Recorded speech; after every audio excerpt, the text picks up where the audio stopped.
नमस्कार। इस समय प्रयागराज में है। प्रयागराज की धरती जो है इस समय महाकुंभ का आयोजन और इतने कड़ाके की ठंड पड़ रही है। आप देख लीजिए कि ये वक्त जो है रात्रि का है। कैमरा सहयोगी थोड़ा इधर आए।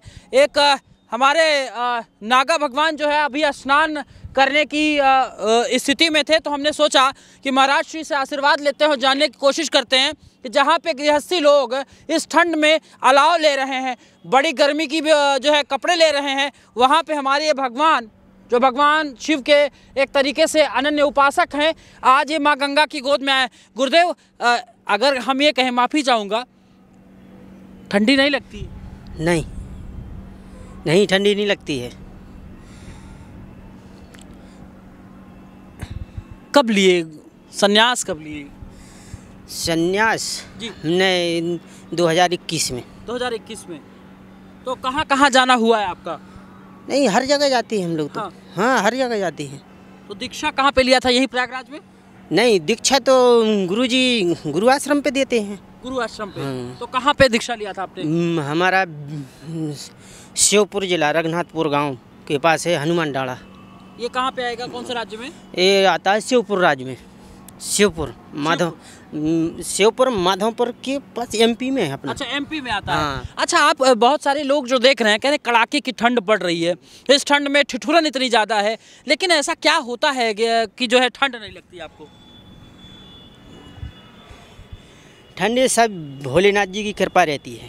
भोलेनाथ की कृपा रहती है। भोलेनाथ जी की कृपा रहती है। तो इस महाकुंभ में कब तक रहना होगा आपका? हमारा देखो 26 फरवरी 26 फरवरी तक शिवरात्रि। अच्छा, एक चीज़ ये समझाइए गुरुदेव, आखिर में शाही स्नान होता क्यों है? क्या उसके पीछे का अभिप्राय है? शाही स्नान इस कारण से होते हैं जी कि जो समुद्र मंथन हुआ था नहीं जी, तो समुद्र मंथन में हाँ जो अमृत कलश पात्र निकला था जी तो उसको चंद्रदेव लेकर भागे थे जी और उसके पीछे राहु पड़ गया था। जी अमृत कलश के पीछे राक्षस थे जो, जी, तो ये अमृत कलश के पीछे पड़ गए थे। हाँ तो देवतागण है जो कि इनकी जो राक्षस यदि अमृत कलश पा जाएंगे तो फिर ये देवतन को तो परास्त कर देंगे, जी, इसलिए इस कारण से वो लेकर कोई भागे थे। तो जहाँ जहाँ अमृत गिरा वहाँ पे पुण्य की प्राप्ति हुई और महाकुंभ का आयोजन या कुंभ का आयोजन। अच्छा, एक बात बताइए, संन्यास क्यों ले लिए? क्या वजह थी ऐसा? संन्यास ये तो अपनी खुशी की बात है। खुशी की बात है। और की इसमें तो देखो बताते हैं हमारे संत लोग, बड़े बड़े संत बताते हैं हाँ। कि संत बीज नहीं पलटता है कभी नहीं। जो पिछले जन्म में यदि संत है तो वो संत ही बनेगा, वो बीज नहीं पलटेगा कभी। अच्छा जी। हाँ, लेकिन महाराज जी कहते हैं ना कि ये गाड़ी घोड़ा बंगला मकान दुकान आए हैं धरती पे तो इसका जो है आनंद लिया जाए। कभी नहीं लगता ऐसा? नहीं नहीं नहीं, क्या है वो तो संत है जो जैसी भगत लोग आप आए, आप कोई चीज़ अर्पण कर गए। नहीं, तो गृहस्थी की बात करें कि गृहस्थ जीवन में सारी सुविधाएं हैं और संत जीवन में कष्ट है। नहीं, वो तो आप लोगों से गृहस्थ मार्गों के लिए कि लगता है कि कष्ट है। हाँ। वो हमको लगता है कि हमको बहुत आनंद है। आनंद है, बहुत आनंद है। ऐसा आनंद तो कभी मिलेगा नहीं। जो भगवान की शरण में जो आनंद मिलेगा वो वहाँ गृहस्थ में कहाँ रखा है? गृहस्थ में कभी नहीं मिल सकता है। बताइए, आप ही बताइए सोचकर। ये तो है गुरुदेव की जो है गृहस्थ जीवन जो है एक तरीके से पूर्ण, लेकिन जीवन तो पूर्ण कहा गया है ना कि गृहस्थ जीवन जो है पूर्ण जीवन है।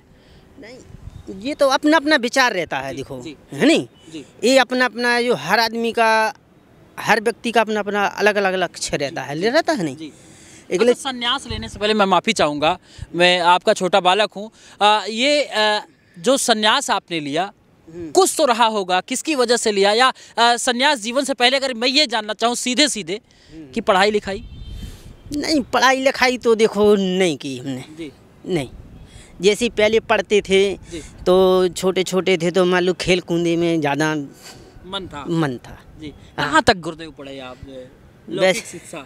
वैसे तो हम 8वीं तक पढ़े। 8वीं तक पढ़े और नाम के पढ़े। अच्छा, खाली। अच्छा जी। हमको अभी कुछ लिखना नहीं आता है, कुछ नहीं। अच्छा, मान लो और भगवान की हनुमान जी महाराज जी की कृपा है अच्छा कि मान लो रामायण पढ़ लेते हैं, मान लो थोड़ी बहुत अपना भजन करते रहते हैं। हनुमान जी को आराध्य मानते हैं? जी नहीं, आराध्य तो देखो हमारे गुरुजी हैंगे। जी। गुरु ही कहते, गुरु ब्रह्मा गुरु विष्णु गुरुदेव महेश्वरा, गुरु साक्षात परब्रह्म तस्मै श्री गुरुदेव नमः। तो गुरु जी ही सबको ही गुरु है। जो सभी ब्रह्मा और विष्णु महेश सबका जो है ज्ञान कराया तो गुरु ने कराया। लेकिन गुरुदेव परिवार में कौन कौन? परिवार में तो देखो हमारे गुरु जी हैं, गुरु भाई हैं। नहीं, जैसे दीक्षा लेने से पहले जो लौकिक जीवन एक तरीके की। नहीं, हम उनका बखान नहीं करते हैं। नहीं, मैं भाई ये जानना चाहता हूँ परिवार में सब संपन्न कौन कौन है? नहीं, परिवार में सब लोग हैं, माँ है, पिता हैं, भाई हैं, बंधु, सब परिवार है। इसलिए हम उसका बखान नहीं करते हैं। उनके संन्यास लेने पे उनका वो परिवार नहीं रहता है, अपना ये संत समाज परिवार है बस। हाँ, उसका कभी बखान नहीं होता है। माफ़ी चाहूँगा, दर्शक हमारे भी देख रहे होंगे, नाराज़ हो रहे होंगे, लेकिन मैं ये दृढ़ता नहीं कर रहा हूँ, विनम्रता से पूछ रहा हूँ कि गुरुजी शादी किया था? नहीं, शादी आदि का कोई सिस्टम नहीं। ये तो देखो शादी कराने से ये तो गृहस्थ मार्ग होते। यदि शादी जो व्यक्ति करा लेता है फिर वो सन्यासी में नहीं जा पाता है। उम्र क्या होगी आपकी? अब उम्र तो आप ही बताइए हैं। अरे संत भगवंत का हम कहाँ से कह पाएंगे, आप ही अपने मुखारबिंदु से बता दें। होगी वही मतलब 35-36 के लोग। अच्छा, इस महाकुंभ में आकर आप कैसा महसूस करें? इसके पहले आना हुआ था कभी? हाँ, कुंभ में जाते हैं हम तो। सबसे प्रिय ग्रंथ अगर बात करें तो आपके सबसे प्रिय ग्रंथ कौन से हैं? प्रिय ग्रंथ जी, ग्रंथ तो 4 वेद हैं ग्रंथ, है नहीं? 4 वेद 6 7 18 रामचरितमानस और श्रीमद् भागवत की बात करें, सुंदरकांड की बात करें, तो कौन सा ज़्यादा आपको भाव मिलता है जिसमें? हमको तो आनंद मिलता है हनुमान चालीसा। हनुमान जी महाराज जी का चालीसा सुंदरकांड है, इसी में सबसे ज़्यादा असीम आनंद से प्राप्ति। हाँ। इस प्रयागराज की धरती से जो दर्शक देख पा रहे हैं उनसे क्या कहना चाहेंगे गुरुदेव इस महाकुंभ के अवसर पर? महाकुंभ के अवसर पर ये तो सब भक्तों को आशीर्वाद देना चाहते हैं। बुलाएंगे नहीं लोगों को? नहीं, बुलाएंगे यार, आओ भक्त लोग आएंगे, सब बढ़िया स्नान करो, ध्यान करो, देखो संतों साधु संतों के दर्शन करो, आशीर्वाद का प्राप्त। अच्छा, जो पढ़ा लिखा नहीं है गुरुदेव, तो दर्शन लाभ से क्या उसको जो है धर्मयुक्त हो सकता है वो दर्शन लाभ से? हाँ, ये तो अपनी अपनी भावना, जिसकी भावना जैसी जाकी रही भावना जैसी और मूरत देखी प्रभुता तैसी। देखो, यदि अपनी भावना सोच यदि सही है तो सब कुछ सही है। यदि अपनी भावना ही गलत है और सोच ही गलत है तो क्या हो रहा है? गंगा जी में रात दिन खड़ी रहा, उद्धार होने वाला नहीं है। हाँ। नहीं, यदि तुम्हारा हृदय में कपट भरा हुआ है तो गंगा जी में रात दिन गड़े जाओ तो कहीं कुछ नहीं होने वाला है नहीं? मन साफ है तो हाँ, तो सब हर चीज़ की प्राप्ति हो जाती है। कौन कौन सी ये माला पहन रखा है? ये रुद्राक्ष की माला है जी। इसी का मनन भी होता है इसी से और धारण भी होता है। ये तो आभूषण है हमारे। अच्छा, भोजन में गुरुदेव क्या क्या पा लेते हैं? भोजन में जो सामने आ जाए। अच्छा, जो मिल गया। हाँ, जो मिल जाए, हाँ, प्रसाद रूप में।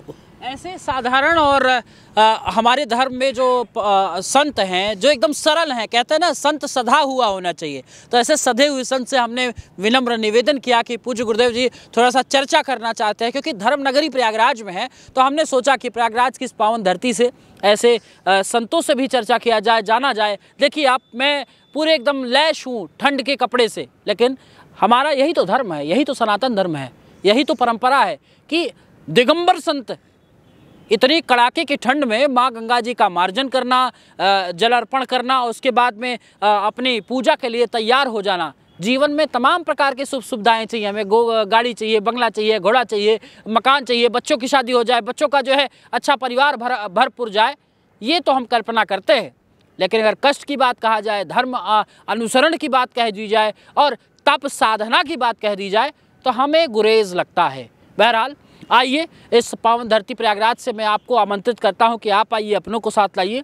प्रयागराज की पावन धरती पर इस महाकुंभ के अवसर पर 144 साल बाद वो जो महाकुंभ आ रहा है, इसके अवसर पर माँ गंगा, यमुना, अदृश्य माँ सरस्वती के इस पावन प्रांगण में आके थोड़ा सा धर्म के प्रति मनन किया जाए, चिंतन किया जाए, जीवन को धन्य किया जाए। कैमरा सहयोगी सोमनाथ सिंह के साथ Ashish Tiwari, the front news, Prayagraj.